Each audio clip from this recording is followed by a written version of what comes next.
풀이를 하고 설교를 시작해야 될 것 같습니다. 이 말 뜻이 무엇인가 하면 되게 쉽습니다. 일치월장과 같은 말을 생각하시면 쉽게 이해가 되리라 생각을 합니다. 이 말은 원래 그 중국 고대 문서에 나오는 서경의 상서편에 나오는 말로서 날로 새롭게 하고 날로 새롭게 하고 또 날로 새롭게 한다는 뜻, 그러니까 매일매일 새롭게 된다는 뜻의 한자 성어입니다. 중국 은나라 탕 임금이 이 글귀를 자기의 목욕탕 그릇에 써놓고서 매일매일 목욕을 할 때마다 이 글을 읽었다라고 합니다. 그래서 우리는 이제 몸과 마음 그리고 이 심신을 가지고 있는데 이 몸의 때는 목욕을 하면 해결할 수 있지만 마음의 때는 지워지지 않지 않습니까? 그래서 이 탕왕 임금이 자신의 그런 마음을 다스리기 위해서 이 글귀를 자기 그 목욕탕에다가 딱 적어놓고 매일매일 보면서 자신을 새롭게 했다라고 합니다. 이런 일시인 후 일시인, 이런 조건, 이런 자세가 오늘 우리가 읽은 본문의 이스라엘 백성들에게 바로 요구되어지고 있는 자세라는 것입니다.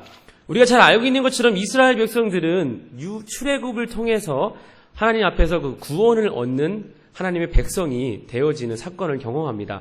우리가 잘 아는 것처럼 이 유월절 사건은 그냥 넘어가는 사건이 아니라 그냥 제되었던 종되었던 이스라엘 백성을 하나님께서 아무런 조건 없이 그의 백성으로 삼아주시는 아주 거룩한 한 사건이죠. 그래서 유월절은 예전에도 설교했던 것처럼 항상 이스라엘 백성들에게 회자되는 가장 중요한 사건 중에 하나입니다. 그런 신분의 변화, 그런 종되었던 신분에서 하나님의 백성으로 변화되는 그런 신분의 변화를 겪은 그들에게 요구되어지는 것이 무엇인가 하면 바로 신분에 맞는 행동이라는 것입니다. 결국 그들에게 요구되어지는 것은 400년 종살이의 그 더럽고 추한 종의 모습을 던져버리고 이제는 어떤 모습? 바로 하나님의 백성된 모습으로 살아가야 될 행동의 변화가 이들에게 요구되어지고 있습니다. 그래서 오늘 이런 일시인 후 일시, 날로 새롭게 된다는 것, 그것이 바로 지금 이스라엘 백성들에게 지금 요구되어지고 있습니다. 왜냐하면은 이들이 가야 할 땅은 하나님께서 약속해 주신 땅입니다. 그 약속해 주신 땅에서는 이들이 하나님께서 정해놓으신 방법대로만 살아가야 되는 그런 규칙을 지켜야 되는 그런 상황에 놓여있기 때문입니다. 그래서 400년 동안 살았던 종살이하면서 겪었던 그런 몸에 체득되어 있는 그런 종의 습성을 벗어 던져버리고 이제는 하나님의 백성으로서 살아가야 될 그런 연습을 이 광야 생활에서 그들은 배워야만 하는 것입니다. 그래서 우리가 오늘 이 읽은 본문에서 우리가 두 가지의 그런 일신 후 일신의 조건을 한번 같이 찾아보도록 하겠습니다. 이들이 이스라엘 백성들이 출애굽한 이후에 홍해를 건넙니다. 홍해를 건너자마자 나타난 사건이 바로 이 마라의 쓴물을 만나게 됩니다. 이들이 3일 길을 걸었는데 물을 얻지 못했다라고 합니다. 여기서 이스라엘 백성들의 언어 유희가 나오는데 그 워드 플레이가 나오는데 이스라엘 백성들이 이 우물을 지칭할 때 쓰는 그 발음이 무엇인가 하면 마인이랍니다. 마인이라는 단어를 씁니다. 그런데 웃긴 게 뭐냐면 이 사람들이 눈을 지칭할 때 뭐라 그러냐면 아인이라고 합니다. 아인. 마인과 아인의 발음 차이가 크게 안 나거든요. 마인, 아인 그럽니다. 오늘 이 사람들이 이 쓴 물을 만나게 되는데 그냥 해결책은 뭐였냐면 그냥 나무 하나 뚝 던지니까 단물이 되는 기적을 하나 겪고 그냥 지나갑니다. 근데 하나님께서는 이스라엘 백성들에게 이 광야에서 일어나는 사건, 사고, 이적들 하나하나가 그들의 행동을 변화시키기 위한 하나의 조건이 되어간다는 것을 우리는 깨달아야 합니다. 왜냐? 오늘 이 물을 변화시키는 이 하나님의 기적은 무엇인가 하면 바로 이 눈의 변화에 초점이 맞춰져 있습니다. 이 마인과 아인의 언어 유희를 통해서 하나님께서는 이들에게 무엇을 교훈하시고자 하냐? 바로 이 눈의 변화를 이야기하고 있는 겁니다. 여러분, 눈의 변화는 무엇일까요? 우리는 눈을 통해 모든 것을 바라봅니다. 그리고 눈을 통해 모든 것을 느끼죠. 바로 이 눈은 우리가 다른 말로 말하면 바로 우리의 가치관이 됩니다. 우리가 판단하고 우리가 결정 내리는 기준, 그것이 바로 우리의 가치관이 되는 것인데 그것이 바로 이 눈이란 걸 통해서 우리가 표현이 되는데 오늘 하나님께서는 이 마라의 쓴물 사건을 통해서 이들에게 무엇을 교훈하고 싶으신가?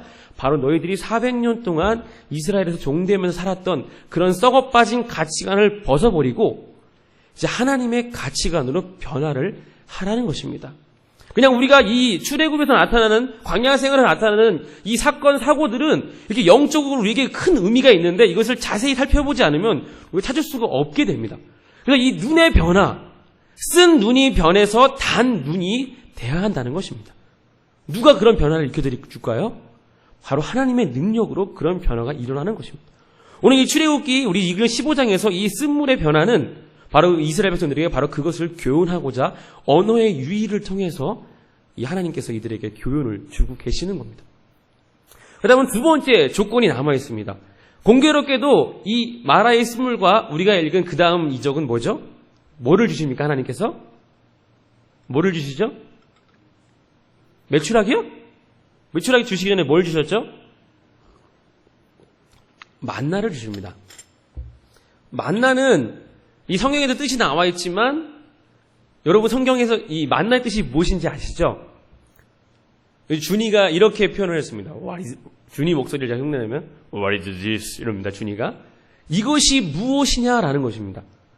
오늘 우리가 읽은 말씀 7절을 다시 한번 읽어보도록 하겠습니다. 16장 7절입니다.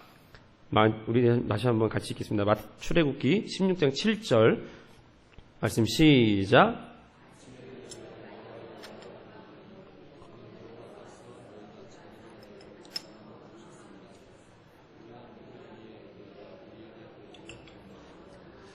자, 만나가 내리는 건 아침인가요? 저녁인가요?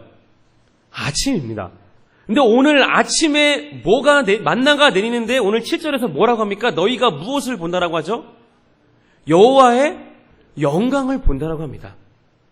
그래서 일신의 첫 번째 조건은 우리 가치관의 변화를 한다면 두 번째 조건은 뭐냐면 바로 이 만나를 통해서 배울 수 있는데 바로 여호와의 영광이 아침마다 그 가운데 임하는 것을 이들이 이제 보게 된다는 겁니다. 그리고 만나는 언제 먹죠? 매일매일 먹어야만 합니다. 그래서 예수 그리스도는 신약에서 자신을 이렇게 표현합니다. 자신을 생명의 떡이라고, 자신을 먹어야만 너희들이 살 수 있다라고 말을 해줍니다. 이들이 매일매일 아침에 만나를 먹지 않으면 뜨거운 광야 가운데 살 수 없었던 것처럼 이 매일매일 내리는 이 떡은 바로 여호와의 영광이라는 것입니다. 다른 말로 하면 하나님의 은혜라는 것이죠. 매일매일 내리는 하나님의 은혜를 경험하고 살아가는 것이 이들에게 요구되는 두 번째 조건인 것입니다. 말로 하나 새롭게 되기 위해서 이들은 계속적으로 경험을 합니다. 매일매일 아침마다 여호와의 영광이 그 가운데 임하는 걸 보면서 이것이 무엇이냐 했을 때 이것은 여호와의 영광이고 이것은 하나님의 은혜가 되는 것입니다. 그래서 일시는 이들이 매일매일 날마다 새롭게 되기 위해서는 두 가지 조건이 필요한데 첫 번째는 그들의 가치관, 시각이 변하는 것이고 두 번째는 매일매일 하나님의 은혜를 구하면서 살아가야 한다는 것입니다. 이것은 우리에게 똑같이 지금도 적용되고 있고 우리의 후손들에게도 영원토록 적용될 조건입니다. 왜냐하면 예수 그리스도가 우리에게 오심으로 인해서 우리의 신분의 변화가 일어났습니다. 오심으로 변화된 건 아니죠. 우리가 예수 그리스도를 믿음으로 이제 우리의 신분의 변화가 일어났습니다. 이제는 우리의 하나님의 거룩한 백성이요 하나님의 자녀가 되었습니다. 우리에게 요구되어지는 것은 무엇입니까? 이제 하나님의 백성에 맞는, 자녀에 맞는 행동의 변화가 우리에게 요구되어지고 있습니다. 그렇다면 우리는 그런 변화를 일으키기 위해서 무엇을 연습하고 무엇을 노력하고 있을까요? 오늘 우리가 읽은 본문 출애굽기에서는 바로 두 가지를 지적해주고 있습니다. 바로 우리의 가치관의 변화. 우리는 살아가면서 이 판단 기준이 흩어질 때가 너무나도 많습니다. 목사님이 지난주에 6월 25일 그 한국전쟁 설교를 하셨습니다. 제가 요번 주에 지난 그 주일날 설교 초두에 한국전쟁은 그 남침일이라고 설명을 했습니다. 근데 한 학생이 쟤는 좀 못 들었는데 북침 아니야? 라고 했다라고 합니다. 저는 초등학교 때까지는 북침으로 믿었습니다. 왜냐? 북한이 우리를 침공했으니까 북침이다라고 생각을 하고 살았었죠. 근데 이제 그게 아님을 중학생 돼서 알았는데 학교에서 그렇게 배운다라고 합니다. 이만큼 가치관이 우리에게 너무나도 크게 작용을 합니다. 우리가 쉽게 얘기하시 우리는 돈 때문에 가치관이 많이 흔들려요. 성경의 가치관에 가장 부딪히는 건 바로 돈입니다. 이익 때문에 우리는 가치관을 버립니다. 내가 이 가치관을 버리면 나는 수많은 이익을 얻을 수 있고 내가 이 가치관을 갖고 있으면 나는 수많은 이득을 포기해야만 합니다. 여기서 많은 크리스찬들이 넘어지고 쓰러지는 것입니다. 그만큼 이 가치관이 우리에게 중요한 것이고요. 여러분, 가치관이 변하면 무엇이 변하냐면 바로 우리의 생각이 변하게 됩니다. 그리고 생각이 변하게 되면 무엇이 변하느냐? 바로 우리의 행동의 변화가 일어나게 되는 것입니다. 그리고 가장 마지막 이 행동의 변화는 무엇의 변화를 일으키느냐? 바로 우리의 인생의 변화를 일으키게 되는 것입니다. 우리가 예수 그리스도를 믿음으로 그냥 거기서 딱 끝나고 교회 나와서 주일날 예배드리고 끝나는 것이 아니라 우리는 그런 변화를 겪기 위해서 세상으로 나가야 되고 세상과 부딪히면서 하나님의 가치관을 계속적으로 적용하고 시험하면서 우리가 일신 후 일신 하기를 계속적으로 노력해야 한다는 것입니다. 제가 중고등부 아이들을 가르치면서 항상 초등부 때도 했지만 하는 것이 무엇이냐면 항상 우리가 작은 헌금을 통해 어려운 이들을 돕는 것이었습니다. 그래서 중고등부 사역을 시작하고 3개월 후에 이제 국내 아동을 한 달에 이제 4만 원씩 헌금해서 돕기를 시작했고요. 그리고 지난 부활절 때 헌금을 하기로 했습니다. 그래서 우리 주변에 누굴 도와줄까 하면서 헌금을 하기로 했는데 사실 저는 헌금이 좀 많이 나오길 바랬는데 약 15만 원가량 헌금이 나왔습니다. 그래서 재정을 좀 보태서 30만 원 정도를 그 어려운 아동에게 후원을 해서 그가 학교를 다닐 수 있게 도와줬습니다. 이번에 또 절기 때마다 항상 저는 이런 것을 하는데 이번에 맥주절을 또 준비하면서 목사님 설교하신 것처럼 맥주절 가운데 우리가 어려운 자들을 도와주며 살아야 하는 것입니다. 그래서 맥주절을 지키면서 저희가 한 달 전에 제가 설교하기를 우리가 어려운 사람을 도와주는데 이번엔 무엇을 도와주느냐? 우리가 갔다 온 캄보디아에 우물 파주기를 하자라고 제안을 했습니다. 그리고 우물 파는데 그때 당시 선교사님이 뭐라 하셨냐면 50만 원이면 판다고 하셨습니다. 그래서 50만 원을 헌금하기로 아이들한테 공표를 하고 한 달 전부터 헌금을 모았습니다. 주일 헌금 내는 거 외에 감사헌금 봉투에다가 너희들이 원하는 만큼 헌금을 내라라고 이야기를 했습니다. 그리고 맥주절 날에는 그날 드린 모든 헌금은 다 모아서 한 달 동안 모은 헌금과 다 합쳐서 캄보디아의 우물 파기 헌금으로 보내겠다라고 얘기를 했습니다. 의도는 좋았고 시도도 좋았습니다. 그럼 제가 이제 선교사님한테 연락을 해야 되는 거잖아요. 선교사님 제가 우물 파기 헌금을 모으고 있으니까 준비해 주십시오라고 얘기를 해야 되는데 아직까지 연락을 안 했습니다. 왜 안 했을까요? 자신이 없어서 50만 원 안 나올까 봐 살짝 쫄았습니다. 그리고 이번엔 공언하기를 재정을 절대 보태지 않고 우리가 낸 헌금만으로 보내자라고 했습니다. 그리고 전도사가 모범을 보여야 돼서 그 얘기를 하고 바로 그 다음 주에 헌금을 했습니다. 그리고 2주 동안 헌금이 들어오질 않았습니다. 그래서 제 마음이 낙심되어 이 우물파기를 접어야 할까 많은 고민이 됐습니다. 근데 이게 웬일입니까? 지난주에 헌금이 들어왔습니다. 얼마가 들어왔을까요? 여기서 50만 원 하시는 분은 없으실 거라 믿고 지난주에 15만 원 헌금이 들어왔습니다. 제가 바라는 건 아이들이 100% 다 그런 헌금을 내는 건 바라는 건 아닙니다. 그리고 그렇게 내지도 않고요. 애들이 그냥 맥주절 헌금 낼 때는 엄마가 야 오늘 아침에 맥주절 헌금 내 하고 딱 주면 그거 내는 게 끝입니다. 근데 제가 바라는 건 뭐냐면 그 중에 한두 명이 마음에 소원하고 바치기를 기다리고 있는 것입니다. 근데 2명의 친구가 헌금을 했습니다. 한 분은 선생님이 헌금을 했고요. 근데 그 한 친구, 2친구가 낸 헌금의 액수가 작은 액수는 아니었습니다. 전도사는 일단 시작 금액을 내가 하고 끝나는 금액을 내가 하리라 생각을 하고 일단 작게 헌금을 했습니다. 몇만 원 정도만 헌금을 했는데 한 친구는 저보다 더 많이 헌금을 했습니다. 제가 바라는 건 뭐냐면 바로 이런 행동의 변화를 연습시키고 그들이 조금씩 변화되는 노력, 그것이 일어나길 바라고 있는 것입니다. 그리고 이상현 지사님한테 말씀드렸지만 다음 주가 루디아 전도회가 식사 봉사를 하는 날입니다. 아이들에게 맥주절날 어떤 성김을 이들에게 실천시킬 수 있을까 고민을 했습니다. 어떤 나눔 활동, 어떤 성김 활동이 이들에게 좋을까, 장애 체험을 시킬까? 한 주간 머리를 싸매고, 지지난주죠. 한 주간 머리를 싸매고 계속 고민을 했습니다. 제가 번뜩 든 생각이 우리 교회에 70세 이상 노인 되시는 분들이 100분이 넘습니다.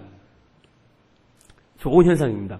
근데 그분들이 점심에 식사를 드시는데 제가 아이들한테 얘기했습니다. 그냥 교사회를 거치지 않고 중학교 1학년, 2학년은 서빙을 해라. 그래서 할머니, 할아버지들한테 음식을 갖다 드리고 그리고 식당 청소까지 그리고 중3, 고1, 고2는 설거지해라 라고 시켰습니다. 물론 이게 얼마만큼 실천이 될지는 다음 주가 돼봐야 합니다. 사실 불안해요. 시켰는데 애들이 밥을 갖다 주는데 쳐다보고 갖다 줄지 잘 맛있게 드세요라고 갖다 줄지 저분이 70세인지 60세인지 모르고 이 사람 저 사람 다 갖다 줄지 설거지는 제대로 할지 심히 고민되고 걱정됩니다. 물론 옆에 이제 권사님들과 집사님들이 지켜보시겠지만 이런 중고등부 친구들에게 이런 행동의 변화를 일으키기 위해서 이런 작은 행동들을 시켜보고 있습니다.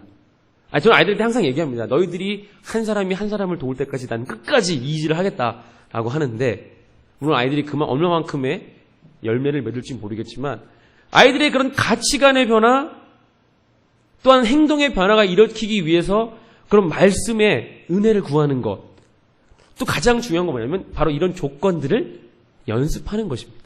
제가 지금 시키는 것처럼. 그래서 여러분들이 세상에 나가서 연습해 보셔야 돼요. 교회에서는 연습할 필요가 없습니다. 교회에서는 다 잘 돼요. 교회에서 안 되면 그거는 더 이상 말을 안 하겠습니다. 교회에서는 기본이죠. 전도사도 교회에서는 전도사스럽잖아요. 우리 친구들이 제가 당도사고 합격했는데 깜짝 놀랐답니다. 떨어질 줄 알았는데 붙었다고. 이렇게 잘 안 보여요. 애들한테 열심히, 전 제 자신, 제 평일날 열심히 공부했거든요? 근데 애들이 안 믿어줘. 농담이고요. 우스갯소리를 한 얘기고. 우리는 세상에 나가서 계속적으로 그런 것들을 부딪혀보고 내 자신을 시험해보면서 날마다 나를 새롭게 하기를 노력해야 한다는 것입니다. 우리가 예수 그리스도를 믿음으로 그냥 끝나는 인생을 살아가는 것이 아니라 나이는 숫자에 불과합니다. 여기 앞에 앉아 계시는 우리 할머니 같으신 권사님들 아직도 늦지 않으셨습니다. 세상에 나가서 부딪혀보세요. 자녀들하고 부딪혀보시기 바랍니다. 그리고 하나님의 가치관, 그리고 매일매일 하나님의 말씀을 내가 계속적으로 먹음으로 그 조건에 충족하게 되고 또 연습해 봄으로 내 자신이 과연 어떤 상태에 있는가, 날마다 내가 부족하다면 더욱 하나님 앞에 나아지기 위해서 노력하고 더욱더 노력하고 하나님의 말씀을 계속 묵상할 수 있는, 그래서 일신 후 일신의 그런 조건, 그 조건들이 채워졌을 때 우리는 날마다 새로워질 수 있는 그런 사람들이 될 수 있다는 것입니다. 제가 바라기는 우리가 그리스도를 믿는 자로서 또는 예수 그리스도를 우리가 구주로 고백한 자로서 우리는 신분의 변화를 이미 경험한 자들입니다. 우리에게 요구되어지는 것은 행동의 변화입니다. 그런 행동의 변화를 일으키시기 위해서 매일매일 하나님의 말씀을 묵상함으로 여러분들의 가치관을 변화시키시고 매일매일 하나님의 말씀을 먹음으로 새 힘을 얻으셔서 일신 후 일신 하시는 우리 한국교회 성도님 되시기를 주님의 이름으로 소원합니다. 이 시간 함께 잠깐 기도하도록 하겠습니다. 이 시간 기도하실 때 오늘 제가 설교한 것처럼 가치관이 변하면 생각이 변하게 되고 생각이 변하게 되면 우리의 행동이 변하고 우리의 행동은 우리의 인생을 변화시킵니다. 이 시간 그런 믿음 가지고 하나님, 내가 하나님을 믿는 자로서 나의 신분에 맞는 행동, 삶을 살 수 있게 해달라고, 그런 인생을 할 수 있게 해달라고 이 시간 함께 기도하도록 하겠습니다.